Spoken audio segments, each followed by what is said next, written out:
بسم اللہ الرحمن الرحیم۔ بسم اللہ الرحمن الرحیم۔ السلام علیکم، میں مسعود رضوی آپ سے مخاطب ہوں۔ دعائے صبح کا پارٹ 2 لے کر آیا ہوں، جو صبح کی نماز کے بعد حضرت علی علیہ السلام پڑھتے تھے اور تعلیم فرمائی انہوں نے۔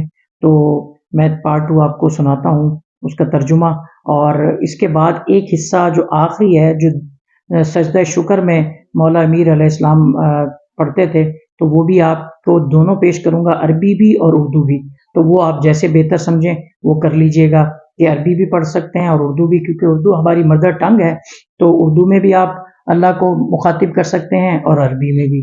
تو ملاحظہ فرمائیں۔ بسم اللہ الرحمن الرحیم۔ اور یہ ہیں میری گمراہ کن خواہشیں جو میں نے تیرے لطف و کرم کے سپرد کر دی ہیں، بس اے پروردگار اس صبح کو میرے لیے نور ہدایت اور دین و دنیا کی سلامتی کی حامل بنا کر نازل فرما، اور اس رات کو دشمنوں کی عیاری اور مکاری سے میری ڈھال بنا دے، اور ہلاک کرنے والی حوث سے میری سپر بنا دے۔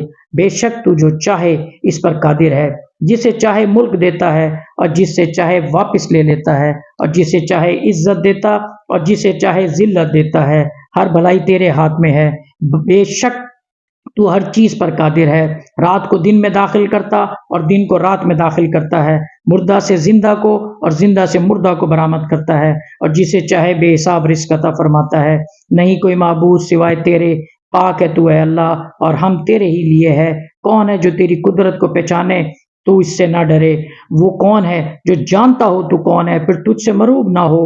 تو نے اپنی قدرت سے منتشر کو متحد کیا اور اپنے لطف سے سپیدہ صبح کو نمایاں کیا، اور تو نے ہی اپنے کرم سے تاریک راتوں کو روشن کیا، اور تو نے ہی سخت پتھروں میں سے میٹھے اور کھارے پانی کے چشمے جاری کیے، اور بادلوں سے نتھرا ہوا میٹھا پانی برسایا، اور تو نے سورج اور چاند کو انسانوں کے لیے روشن چراغ بنایا، بغیر اس کے جو کچھ تو نے پیدا کیا تھکا ہوا اور اس کا علاج کیا ہو۔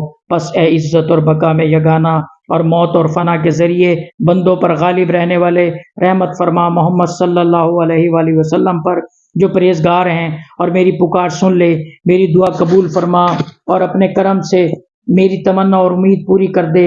اے وہ بہترین ذات جسے تکلیف دور کرنے کے لیے پکارا جاتا ہے، اے وہ تنگی اور فراغی میں امیدگاہ، میں تیرے حضور حاجت لے کر آیا ہوں، بس مجھے اپنی وسیع عطاؤں سے محرومی کے ساتھ دور نہ کر۔ یا کریمو یا کریمو یا کریم، اپنی رحمت کے ساتھ، اے تو سب سے زیادہ رحمت کرنے والا ہے، اور خدا کی رحمت و خلق میں بہترین حضرت محمد صلی اللہ علیہ وآلہ وسلم پر اور ان کی سبھی آل اطہار علیہ السلام پر۔ پھر سجدے میں جائیں اور کہیں، میں پہلے عربی پیش کروں گا اور پھر اردو۔ عربی سنیے۔ الہی قلبی معجوبن و نفسی معیوبن و عقلی مغلوبن و ہوائی غالبن و طاعتی قلیل و معصیتی کثیر و لسانی مکرم بذنوب فکیف حیلتی یا ستار العیوب و یا علام الغیوب و یا کاشف الکروب یغفر ذنوبی کلہا بحرمت محمد و آل محمد علیہ الصلوۃ والسلام یا غفارو یا غفارو یا غفار برحمتک یا ارحم الراحمین۔ اب یہ سجدے والی جو دعا ہے اس کی اردو پیش کرتا ہوں۔ خدایا میرے دل پر حجاب ہے، میری نفس میں عیب ہے، میری عقل ناکارہ ہے، میری خواہش غالب ہے، میری عبادت کم اور گناہ بہت زیادہ ہیں، میری زبان گناہوں کا اقرار کرتی ہے، تو میرا چارہ کار کیا ہے؟ اے عیبوں کو چھپانے والے، اے چھپی باتوں کو جاننے والے، اے دکھوں کو دور کرنے والے، میری تمام گناہ بخش دے، میرے تمام گناہ بخش دے، واسطہ ہے تجھے محمد و آل محمد علیہ الصلوۃ والسلام کا۔ یا غفارو یا غفارو یا غفار، اپنی رحمت کے ساتھ اے سب سے زیادہ رحم کرنے والے۔ صدق اللہ العلی العظیم۔ اللہم صلی علی محمد و آل محمد۔